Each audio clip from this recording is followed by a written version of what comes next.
سامعین محترم و حاضرین گرامی، اللہ تعالیٰ قرآن کریم میں دعا کی اہمیت کو بیان کرتے ہوئے فرماتا ہے وقال ربکم ادعونی استجب لکم، اور تمہارا رب فرماتا ہے کہ مجھ سے دعا طلب کرو، میں تمہاری دعا کو قبول کروں گا۔ اور نبی کائنات صلی اللہ علیہ وسلم کا ارشاد عالی شان ہے ان الدعاء هو العبادہ، بے شک دعا عبادت ہے۔ آج انشاءاللہ العزیز اس مختصر وقت میں دعا کی اہمیت، دعا کے آداب، نبی علیہ السلام کی مبارک سنتیں اس حوالے سے اور رسول اللہ صلی اللہ علیہ وسلم کے بتائے ہوئے احکامات پر انشاءاللہ العزیز گفتگو ہوگی۔ دعا انبیاء کا شیوہ ہے۔ سیدنا آدم علیہ السلام پہلے انسان اور پہلے نبی ہیں، اور وہ اللہ کی بارگاہ میں عرض کرتے ہیں ربنا ظلمنا انفسنا وان لم تغفر لنا وترحمنا لنکونن من الخاسرین،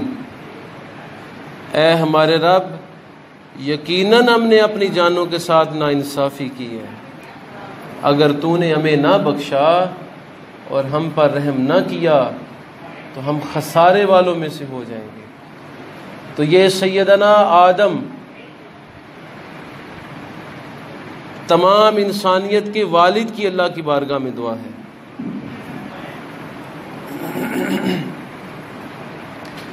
سیدنا نوح علیہ السلام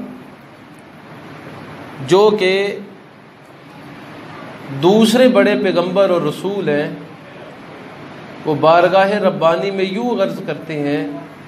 رب اغفر لی ولوالدی ولمن دخل بیتی مؤمنا، اے اللہ میری بخشش فرما دے، میرے والدین کی بخشش فرما دے، اور میرے گھر میں جو بھی مومن ہو کر داخل ہو اس کی بھی بخشش فرما دے۔ سیدنا ابراہیم علیہ السلام کی تو بہت سی دعاؤں کو اللہ نے قرآن کا حصہ بنایا ہے، اور ہم ان کی کئی دعائیں نمازوں میں اللہ سے مانگتے بھی ہیں۔ ان کی بڑی مشہور دعا ہے رب اجعلنی مقیم الصلاۃ ومن ذریتی ربنا وتقبل دعا، اے اللہ مجھے اور میری اولاد کو نمازی بنا دے، اے اللہ ہماری دعا قبول فرما، رب اغفر لی ولوالدی وللمؤمنین یوم یقوم الحساب، اے اللہ میری بخشش فرما، میرے ماں باپ کی بخشش فرما، اور قیامت کے دن تمام مومنوں کی بخشش فرما۔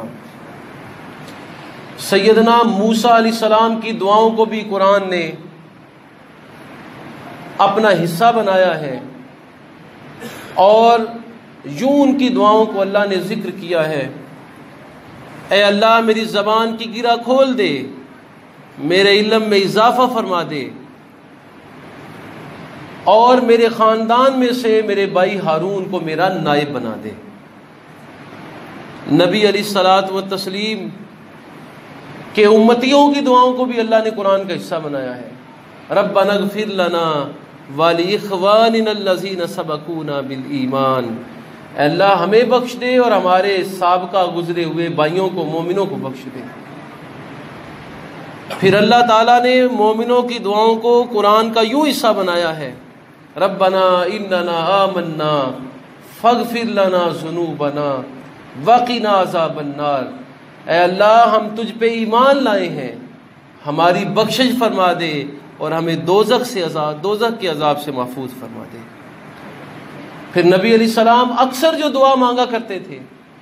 اور قرآن نے اسے اپنا حصہ بنایا ہے ربنا آتنا فی الدنیا حسنہ، اے اللہ ہمیں دنیا میں بھی بلائیاں نصیب فرما، وفی الآخرۃ حسنہ، اور آخرت میں بھی بلائیاں نصیب فرمانا، وقنا عذاب النار، اور دوزخ کے عذاب سے ہمیں محفوظ فرمانا۔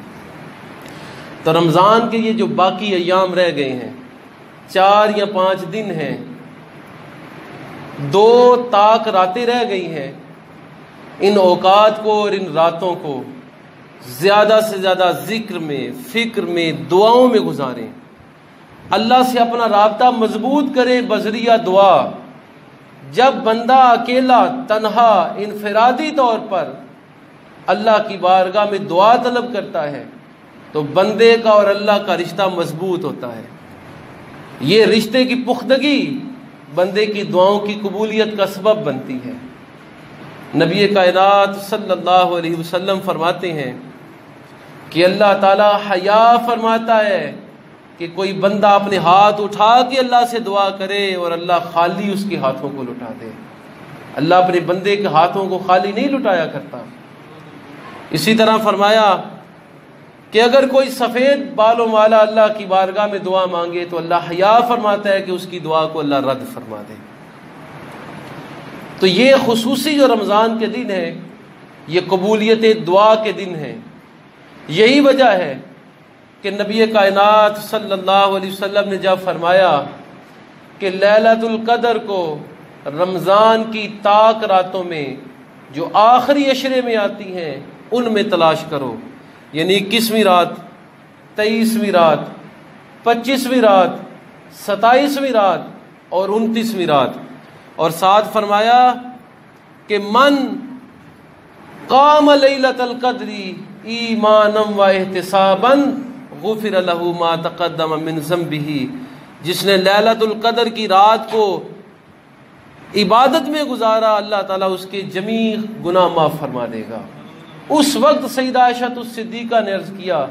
یا نبی اللہ مجھے لیلۃ القدر مل جائے تو میں کیا کروں؟ تو فرمایا تم یہ دعا کرو، اللہم انک عفو تحب العفو فاعف عنی، اے اللہ بے شک تو معاف فرمانے والا ہے، معافی کو پسند فرماتا ہے، مجھے معاف فرما دے۔ تو یہ عشرہ اور طاق راتیں یہ دعا کی راتیں ہیں، عبادت کی راتیں ہیں، اللہ کے ساتھ تعلق کی مضبوطی کی راتیں ہیں۔ ان دنوں ان راتوں کو غنیمت سمجھنا چاہیے، کثرت سے عبادت میں وقت گزارنا چاہیے، دعا کے ذریعے اللہ سے تعلق کو مضبوط کرنا چاہیے۔ اور دعا میں نبی علیہ السلام نے فرمایا یہ نہ کہو کہ اللہ اگر تو چاہتا ہے تو مجھے فلاں چیز عطا فرما دے یا میری بخشش فرما دے۔ اللہ کو کوئی بندہ مجبور نہیں کر سکتا، تم اللہ سے پختہ یقین کے ساتھ، پختہ عزم کے ساتھ دعا طلب کیا کرو۔ اسی طرح فرمایا کہ دعا کا یہ ادب ہے کہ جب بندہ اللہ کی بارگاہ میں دعا مانگے تو پہلے اس کی تعریف کرے، اس کی حمد بیان کرے، اس کی پاکی بیان کرے، اس کی کبریائی اور بڑائی بیان کرے، پھر اس کے نبی پر درود پڑھے، پھر اپنی دعا مانگے، آخر میں پھر درود پڑھے اور اپنی دعا کو مکمل کرے۔ یہ طریقہ کار جو اختیار کرے گا اللہ اس کی دعا کو قبولیت عطا فرمائے گا۔ اسی طرح فرمایا عرفہ کے دن، 9 ذی الحجہ کے دن مانگی گئی دعا کو اللہ قبول فرماتا ہے۔ پھر فرمایا میرا اور مجھ سے پہلے نبیوں کا جو بہترین کلام ہے وہ یہ ہے لا الہ الا اللہ وحدہ لا شریک لہ لہ الملک ولہ الحمد وہو علی کل شیء قدیر۔ فرمایا یہ میری بھی دعا ہے اور مجھ سے پہلے نبیوں کی بھی دعا ہے۔ اسی طرح اکثر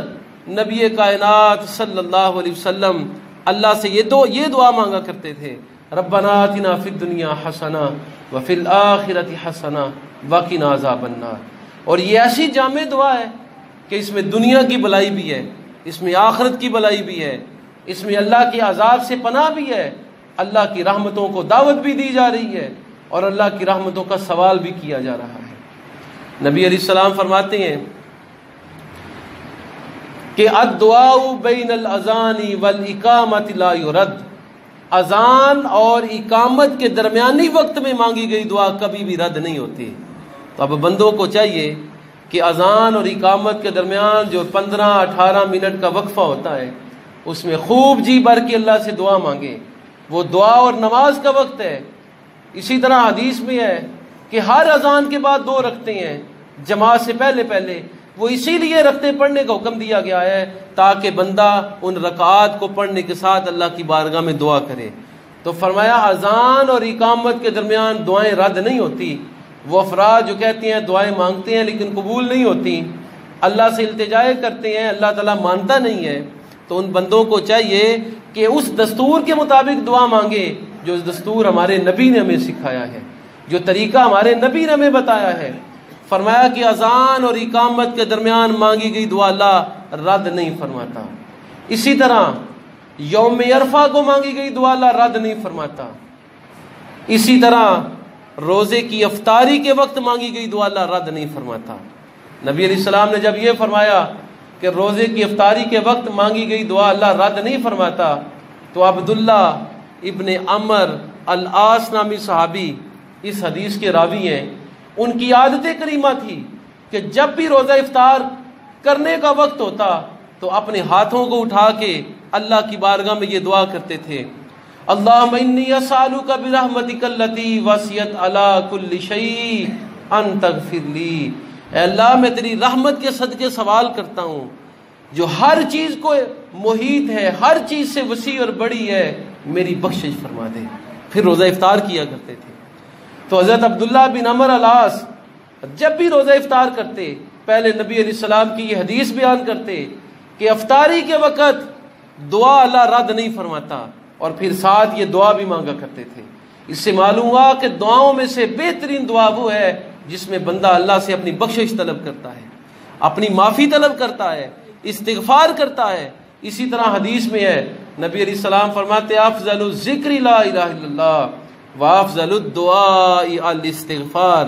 افضل ترین ذکر لا الہ الا اللہ ہے، اور بہترین دعا جو بندہ اللہ سے کرتا ہے وہ یہ نہیں ہے کہ اللہ مجھے دنیا کی دولت دے دے،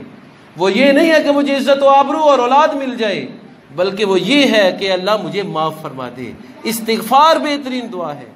اور ایک حدیث میں یہ ہے کہ سب سے افضل ذکر لا الہ الا اللہ ہے، اور سب سے بہترین دعا الحمدللہ ہے۔ اللہ کے دیے ہوئے احوال پر خوش رہنا اور اللہ کے پیدا کردہ حالات پر خوش رہنا، یہ بھی بہترین دعا ہے۔ الحمدللہ سب سے بہترین دعا ہے۔ ایک حدیث میں ہے کہ سیدنا ابراہیم علیہ السلام کو جب منجنیق میں ڈال کے آگ میں پھینکا جا رہا تھا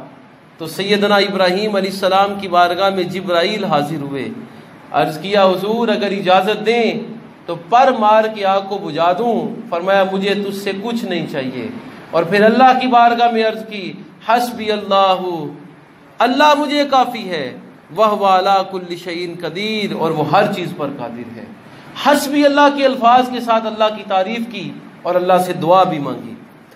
تو انبیاء کرام کا یہ شیوہ ہے کہ انبیاء دن رات، صبح و شام، مشکلات اور خوشی میں، عبادات سے پہلے اور عبادات کے بعد، اپنے خاص اوقات میں، عام احوال میں، عوام الناس اور اپنے لیے اللہ سے دعائیں طلب کیا کرتے تھے۔ تو یہ رمضان کے آخری عشرے کے جو ایام ہیں یہ ذکر اور دعا کے ایام ہیں، نفلی عبادات کے ایام ہیں، اس لیے ان کو ضائع نہیں کرنا چاہیے، اور ان ایام میں خصوصی طور پر ذکر، فکر کو، دعا کو اپنا مشغلہ بنانا چاہیے۔ نبی کائنات صلی اللہ علیہ وسلم کی حدیث ہے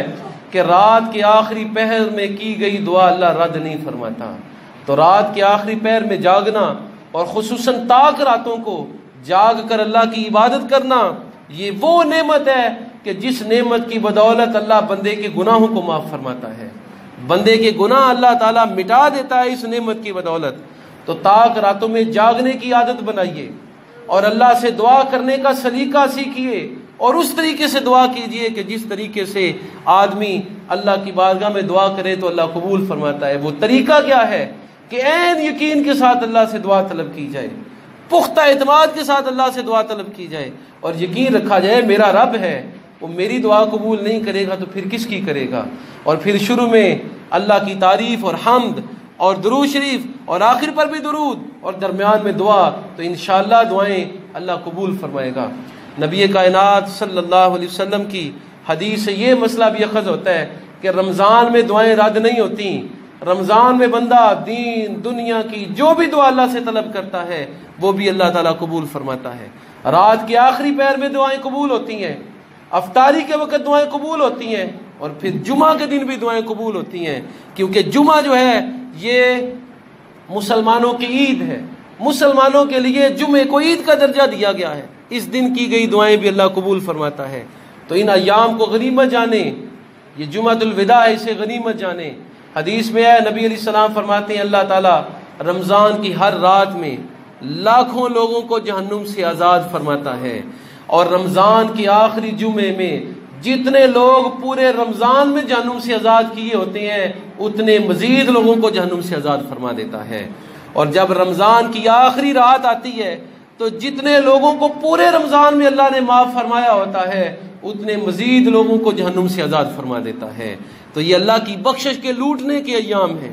اللہ کی مغفرت کو حاصل کرنے کے ایام ہیں۔ اور یہ مغفرت کیسے ملے گی؟ یہ ذکر فکر سے ملے گی، دعاؤں اور التجاؤں سے ملے گی، عاجزی اور انکساری سے ملے گی، عبادات کے ذریعے ملے گی۔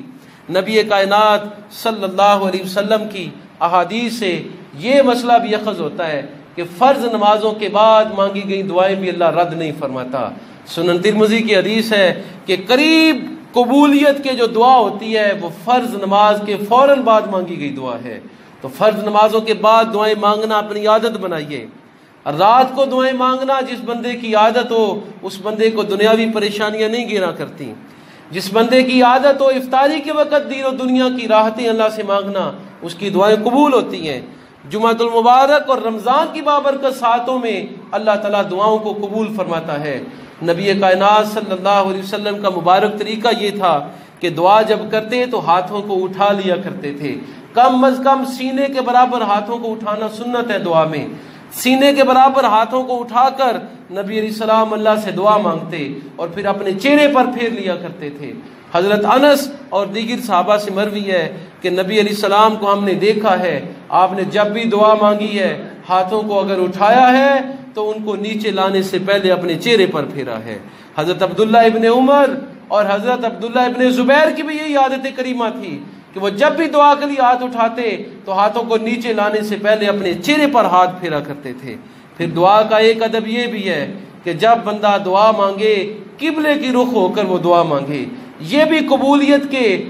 ذرائع میں سے ایک ذریعہ ہے۔ حدیث کے اندر آتا ہے کہ نبی علیہ السلام دعا طلب کرنے لگے تو آپ علیہ السلام نے صحابہ سے اپنا چہرہ پھیر کر قبلہ کی جانب اپنے چہرے کو موڑ لیا اور پھر اللہ تعالیٰ سے دعا کی۔ تو سنت کریمہ یہ ہے کہ قبلہ کی طرف چہرہ کر کے بندہ اللہ تعالیٰ سے دعا طلب کرے۔ رمضان مبارک کی بابرکت ساعتوں کو غنیمت جانے، رات کے ان لمحات کو اور خصوصاً سحری کے وقت کو غنیمت جانے۔ قرآن کریم میں اللہ تعالیٰ فرماتا ہے کہ فجر کا وقت وہ وقت ہے جب فرشتے حاضر ہوتے ہیں، تو ان اوقات کو اپنے لیے غنیمت جاننا چاہیے۔ نبی کائنات صلی اللہ علیہ وسلم صبح و شام اللہ کے ذکر فکر میں گزارتے، مختلف دعائیں اللہ سے کرتے، اور صبح و شام کا وقت نبی علیہ السلام کا دعاؤں میں گزرا کرتا تھا۔ تہجد کی نماز صحابہ کہتے ہیں جب نبی علیہ السلام پڑھ رہے ہوتے، قرآن کریم کی تلاوت جاری ہوتی، اگر عذاب والی آیت سے گزرتے تو تھوڑی دیر کے لیے رکتے اور اللہ سے عرض کرتے اللہ مجھے اپنے عذاب سے محفوظ فرما دے، اور جب رحمت والی آیتوں کے پاس سے گزرتے ان کو پڑھتے تو تھوڑی دیر کے لیے رکتے اور اللہ سے اس کی رحمت کا سوال کیا کرتے تھے۔ یہی طریقہ کار صحابہ کرام کا تھا کہ جب وہ نماز میں قرآن پڑھتے یا عام حالات میں قرآن کی تلاوت کرتے تو وہ قرآن کریم کو سمجھ کر پڑھتے تھے۔ جہاں پر اللہ کے غضب کا ذکر آتا رک جاتے، غضب سے پناہ مانگتے، جہاں پر رحمت کا ذکر آتا رک جاتے اور اللہ سے رحمت کا سوال کیا کرتے تھے۔ قرآن کریم کی تلاوت کے بعد مانگی گئی دعا بھی اللہ قبول فرماتا ہے، کیونکہ قرآن کلام اللہ ہے۔ کلام اللہ پڑھ کے بندے کا دل اور اس کا ذہن مختلف قسم کی خباثتوں سے پاک ہو جاتا ہے اور بندہ خاص قرب الہی میں آ جاتا ہے، خاص اللہ کی نزدیکی حاصل ہو جاتی ہے۔ تو اس وقت بندے کی کلمات جو نکلتی ہیں وہ خالص اللہ کے خوف اور اللہ کی بارگاہ میں التجا کے طور پر نکلتے ہیں، اور وہ بھی اللہ تعالیٰ قبول فرماتا ہے۔ تو یہ وہ اوقات ہیں جن اوقات میں مانگی گئی دعائیں اللہ قبول فرمایا کرتا ہے۔ تو جمعہ کے دن دعائیں مانگیں، افطاری کے وقت دعائیں طلب کریں، سحری کے وقت دعا اور فکر میں وہ وقت گزاریں، فرض نمازوں کے بعد دعاؤں کو اپنا معمول بنا لیجئے، اور خصوصاً لیلۃ القدر کو تلاش کرنے کی کوشش کریں، اور طاق راتوں میں عبادت کثرت سے کریں، اور اگر کوئی طاق رات میسر آ جائے تو یہ دعا کریں، اللہم انک عفو تحب العفو فاعف عنی، اے اللہ تو معاف فرمانے والا ہے، معافی کو پسند فرماتا ہے، ہمیں معاف فرما دے۔ کیونکہ لیلۃ القدر وہ رات ہے جس رات میں اللہ نے تمام کا تمام قرآن لوح محفوظ سے پہلے آسمان پر نازل فرما دیا تھا، اسی لیے فرمایا انا انزلناہ فی لیلۃ القدر، یقیناً ہم نے لیلۃ القدر میں قرآن کو نازل فرمایا ہے، وما ادراک ما لیلۃ القدر، اور تمہیں کیا معلوم کہ لیلۃ القدر کتنی شان والی رات ہے، لیلۃ القدر خیر من الف شہر، لیلۃ القدر کی عبادت 1000 مہینوں کی عبادت سے بہتر ہے۔ تو یہ وہ اوقات ہیں کہ جن اوقات کا ذکر اللہ نے قرآن میں کیا ہے، یہ وہ وقت ہے کہ جس وقت کا ذکر اللہ نے قرآن میں کیا ہے، یہ وہ لمحات ہیں جن لمحات سے اللہ نے اپنے پیارے نبی کی امت کو آگاہ کر دیا ہے۔ اب امت کا فریضہ ہے کہ رمضان کے ان ایام کو اس طریقے سے گزارے کہ اسے یقین ہو جائے کہ میں نے اپنے رب کو راضی کر لیا ہے، کیونکہ حدیث میں آتا ہے نبی علیہ السلام ممبر پر تشریف فرما ہوئے، پہلی سیڑھی پر قدم رکھا آمین کہا، دوسری سیڑھی پر قدم رکھا آمین کہا، تیسری سیڑھی پر قدم رکھا آمین کہا۔ صحابہ نے عرض کیا یا نبی اللہ اس کی وجہ کیا ہے؟ فرمایا جب میں نے سیڑھی پر قدم رکھا جبرائیل حاضر ہوئے، عرض کیا جس کے سامنے آپ کا نام نامی لیا گیا اور اس نے آپ پر درود نہ پڑھا وہ اللہ کی رحمت سے محروم ہو جائے، تو میں نے آمین کہہ دیا۔ تو حضور کے نام کے ساتھ درود کو لازم کر لیجئے۔ پھر فرمایا کہ جب میں نے سیڑھی پر قدم رکھا جبریل نے عرض کیا جس نے ماں باپ کو بڑھاپے میں پایا یا ان میں سے ایک کو یا دونوں کو خدمت کر کے جنتی نہ بن سکا، ایسا بدبخت بھی اللہ کی رحمت سے محروم ہو، تو میں نے آمین کہہ دیا۔ تو بوڑھے ماں باپ کی قدر کرنا سیکھیے، ماں باپ دونوں زندہ ہوں تو دونوں کی قدر کریں، ان کے ذاتی اختلافات میں نہ پڑیں، دونوں کو قابل عزت سمجھیں، دونوں کی اچھے طریقے سے کوشش کریں کہ ان کی خدمت کریں، ان کے حکم کو جائز حکم کو حکم خدا سمجھ کر اس پہ عمل کیجیے، اور اگر ایک زندہ ہے تو اس کی خدمت کریں، اس کی اطاعت کریں، اس کی صحت کا خیال رکھیں، اس کے لباس اور خوراک کا خیال رکھیں، کیونکہ نبی علیہ السلام کا فرمان ہے اللہ کی رحمت سے محرومی کی دعا جبرائیل نے کی ایسے بندے کے خلاف، اور میں نے آمین کہا ہے جو ماں باپ کی خدمت کر کے جنتی نہیں بنتا۔ پھر فرمایا جب میں نے ایک سیڑھی پر قدم رکھا تو جبرائیل نے کہا جس نے رمضان کو پا لیا اور اپنی بخشش نہ کروا سکا وہ بھی اللہ کی رحمت سے محروم ہو جائے، تو میں نے اس پر بھی آمین کہہ دیا۔ تو کیسے بدبخت لوگ ہوں گے وہ کہ جو رمضان کو پا بھی لیں اور پھر بھی اپنی بخشش کے اسباب فراہم نہ کریں، رمضان کو ایسے نہ گزاریں کہ اللہ ان کی بخشش فرما دے۔ کیسے سست ہوں گے وہ لوگ کہ جو رمضان کو حاصل کرنے کے باوجود رمضان کی برکتوں سے محروم ہو جائیں، رمضان کی پر نور ساعتوں کو گنوا دیں اور رمضان کی برکتوں سے اپنے آپ کو محروم کر دیں۔ تو یہ تین نبی علیہ السلام کی بد دعائیں، جبرائیل کے الفاظ، حضور کا آمین کہنا، یہ ہمیں جھنجھوڑتا ہے کہ ہم نے حضور کے نام کے ساتھ درود و سلام پڑھنا ہے، ماں باپ کی خدمت کرنی ہے، اور رمضان المبارک کی ایسی قدر کرنی ہے کہ واقعی دل کو تسلی ہو جائے کہ میں نے ایسے رمضان گزارا ہے کہ میرا رب میری عبادات کو قبول کر کے میری بخشش کے اسباب فراہم کر دے گا۔ اللہ تعالیٰ مجھے اور آپ کو عمل کی توفیق مرحمت فرمائے، ہم سب کا خاتمہ بالخیر فرمائے۔